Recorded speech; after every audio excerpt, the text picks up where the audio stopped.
तो क्या हाल चाल भाई लोगों। सबसे पहले तो मैं आप सब लोगों से माफ़ी मांगना चाहूँगा, मैं इसका रिव्यू नहीं डाल पाया। हाँ आई नो, मेरे लिए बहुत अच्छी मूवी थी, मैं बहुत वेट कर रहा था इस मूवी का और रिव्यू डालने का भी, लेकिन क्या करूँ, मेरे मोहल्ले में शादी थी और मैं शादी की वजह से वॉइस रिकॉर्ड नहीं कर पाया। तो अब मैं आ गया हूँ सब लोगों के लिए इसका ending and post credit scene explanation लेके, और बात करेंगे हम आगे इसके पार्ट 2 के बारे में, उसमें क्या क्या पॉसिबिलिटी हो सकती है। तो बात करते हैं इस मूवी के बारे में। सबसे पहले तो मूवी, भाई क्या ही मूवी, सच्ची में मेरा दिल आ गया इस मूवी पे। काफ़ी दिनों बाद मुझे ऐसी मूवी देखने को मिली जो कि वेल रिटन थी, मतलब कास्ट एंड कैरेक्टर्स सब के सब एकदम फिट एंड फाइन। तो आगे बात करने से पहले मैं आप सब लोगों को बता दूं, इस वीडियो में इस मूवी को लेकर स्पॉइलर होंगे, तो अपने हिसाब से देखिए। सबसे पहले बात करते हैं हम एंडिंग को लेके।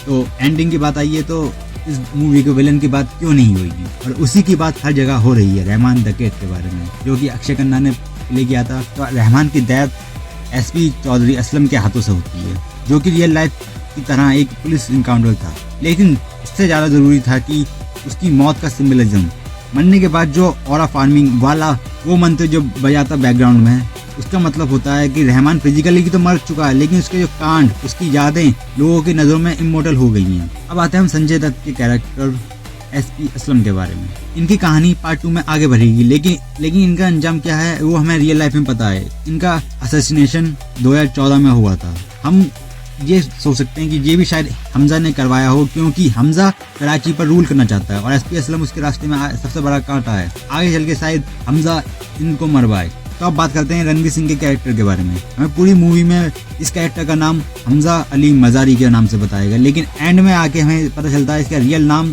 जो कि होता है जसकीरत सिंह रंगी। तो अब बात करते हैं ऑपरेशन धुरंधर के बारे में। इसका पहला इंडियन एसेट जो होता है वो होता है हमजा, जो कि पाकिस्तान में आके अंडरवर्ल्ड को इन्फिल्ट्रेट करता है।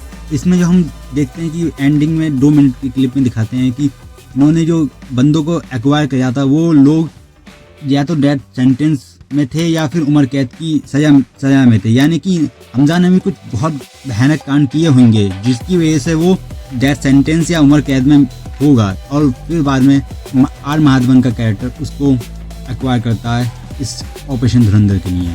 और मूवी के हमें लास्ट के सीन में कुछ फ्लैशेस दिखाए जाते हैं जिसमें उसका माँ बाप का बदला या फिर कुछ सीन हुए थे जिसकी वजह से उसको और लोगों को मारना पड़ा और इसको ये सजा मिली होगी। और पार्ट 2 में उसकी ट्रेनिंग या बैक स्टोरी भी पता चलेगी हमें कि ज़्यादा क्या हुआ उसके साथ। तो पार्ट 2 की बात करते हैं। पार्ट 2 में उजैर बलोच और अरशद पप्पू जैसे नए कैरेक्टर का रोल भरेगा। हमजा इस गैंग वॉर को एक्सीलेट करेगा जिससे अंडरवर्ल्ड में वो ऊपर आ सके। हमजा की डायरी में रहमान का नाम कट चुका है, लेकिन इसके आगे की लिस्ट में बड़े बड़े नाम हैं जैसे कि मेजर इकबाल, साजिद मीर, मुंबई अटैक का मास्टरमाइंड, लेकिन सबसे जरूरी नाम जो आखिर में लिखा हुआ था बड़े साहब, वो भी क्वेश्चन मार्क के साथ, यानी हमजा भी नहीं जानता कि बड़े साहब कौन है। ये बात हमें शायद पार्ट 2 में पता चलेगी या फिर इसके और भी पार्ट आएंगे जिससे हमें पता चलेगा कि बड़े साहब कौन है। पार्ट 2 में मेजर इकबाल का चैप्टर खत्म होगा। ट्रेलर में दिखाई गई हमें ब्रूटल फाइट, इसका प्रूफ देखिए। और अगर हमजा इकबाल को उसी जिंदगी से मारता है जिससे इकबाल लोगों को टॉर्चर करता था, तो वो एक आयरॉनिक और पावरफुल मूवमेंट हुआ। मेरा मानना यह है कि ये मूवी